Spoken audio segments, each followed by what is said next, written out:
Society loves to glorify movement. We praise the man who is always in motion, always chasing, building, and producing. The one who never stops grinding, whose busyness signals purpose.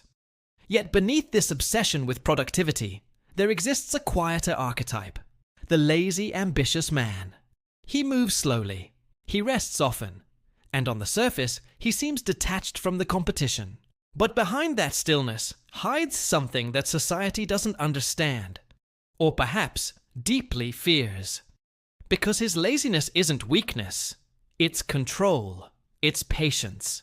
It's the refusal to be enslaved by the illusion that constant activity equals progress. Carl Jung would say this man embodies a dangerous kind of consciousness. He is not trapped in the collective belief system of hustle and performance. He stands slightly apart from it, watching it like an observer.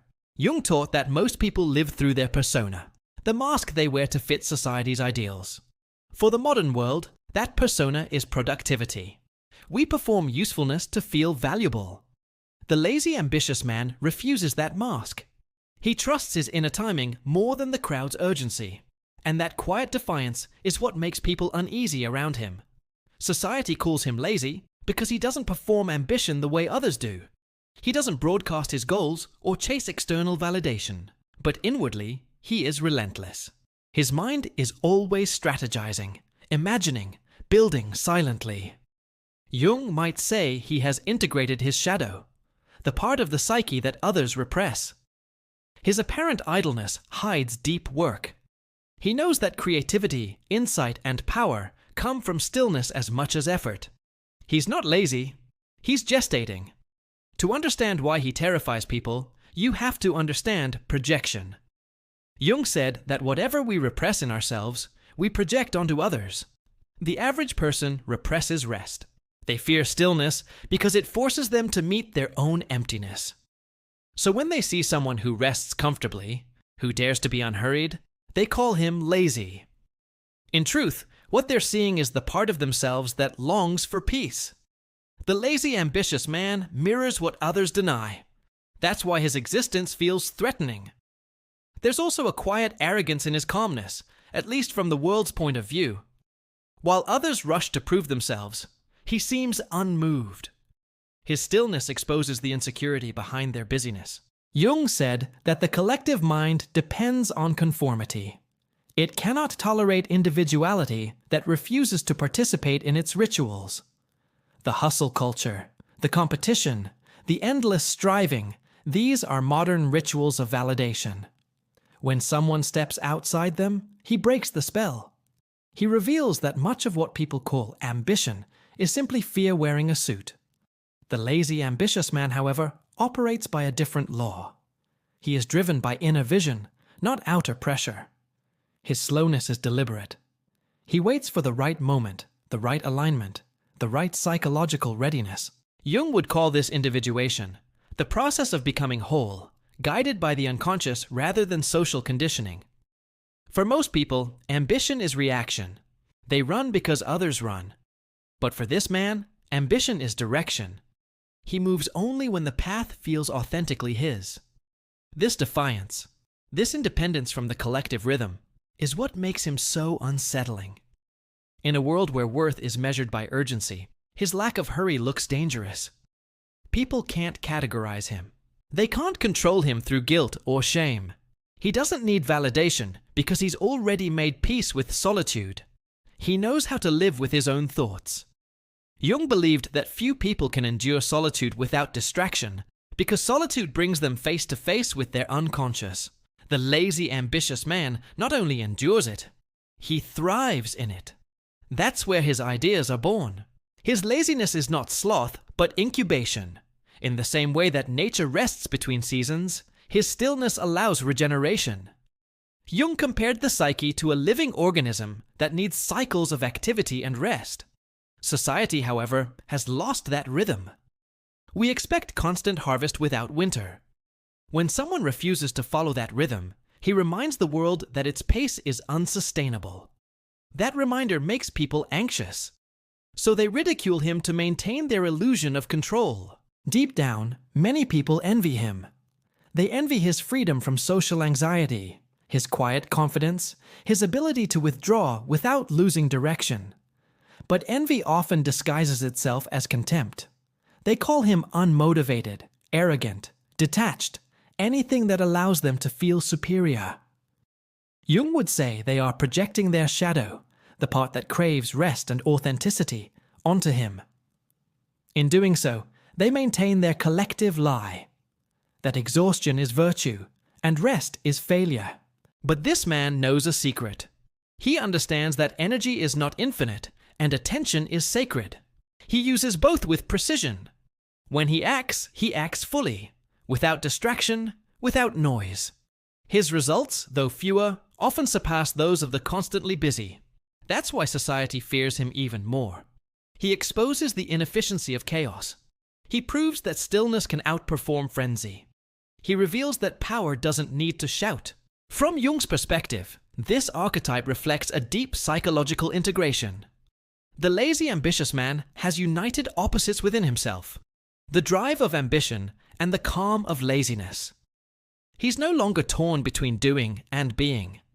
He allows both to coexist. Jung called this the union of opposites, a key step in individuation. The balanced mind is not enslaved by any single mode, not by apathy, and not by addiction to activity. It moves in harmony with its inner energy. People fear what they don't understand, and they especially fear what they can't control. The lazy, ambitious man cannot be manipulated through urgency, praise, or pressure. He works when he chooses, not when commanded.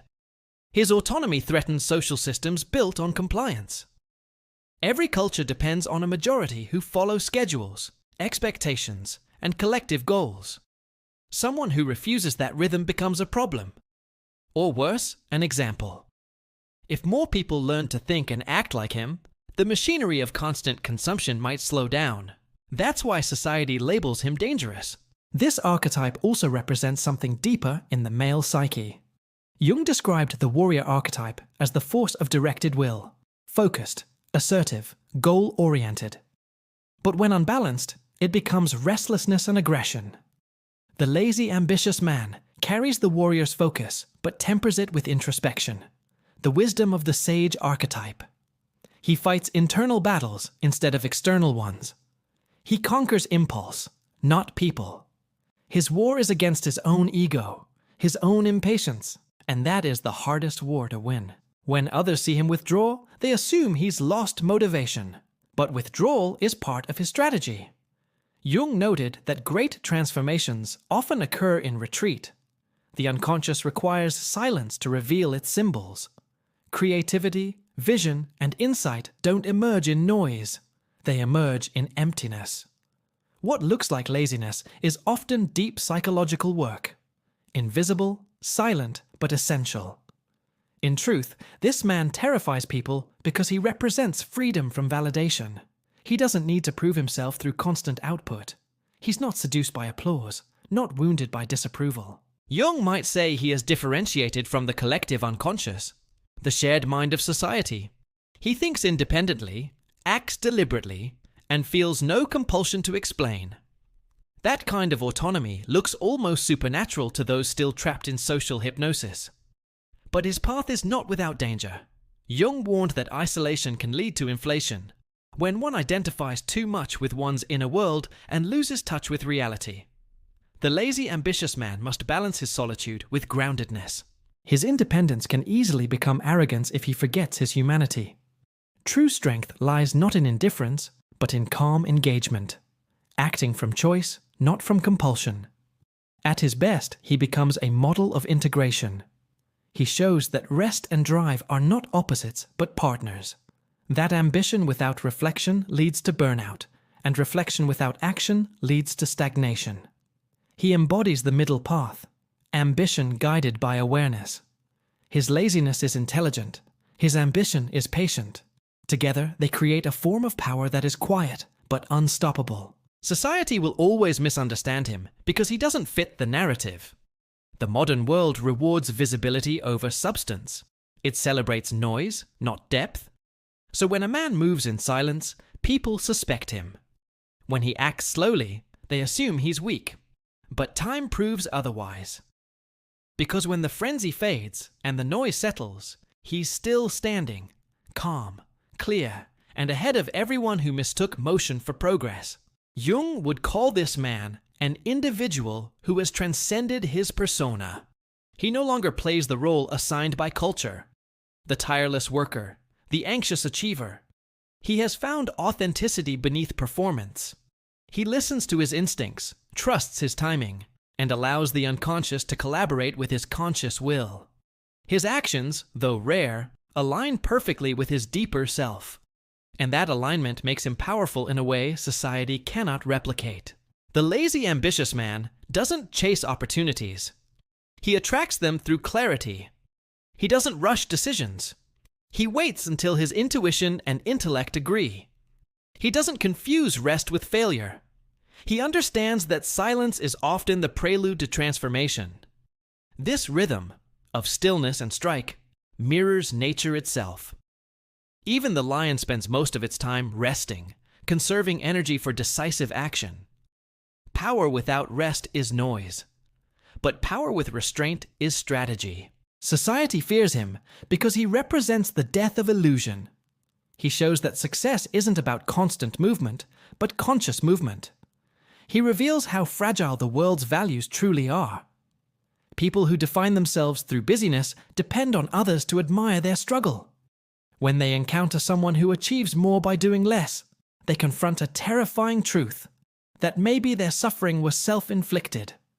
That maybe they've been chasing noise, not meaning. In the end, the lazy, ambitious man doesn't need to defend himself. Time and results speak for him. He doesn't need recognition because he recognizes himself. His strength is invisible but undeniable. He's mastered the art of rhythm. When to act, when to rest, when to think, when to disappear. He moves like the tides, unstoppable, precise, and beyond the control of those who rush blindly through life. Carl Jung would likely see him as a symbol of individuation in its purest form. A man who has integrated his instincts, intellect, and spirit. A man who has stopped living for approval and started living for alignment. His laziness isn't rebellion, it's awareness. His ambition isn't greed, it's purpose. Together, they form a consciousness that can't be bought, rushed, or manipulated. And that is why society fears him. He doesn't fight the system. He outgrows it. He doesn't resist noise. He transcends it. And in his quiet confidence, he reminds the world of something it has forgotten: that the greatest form of power is peace.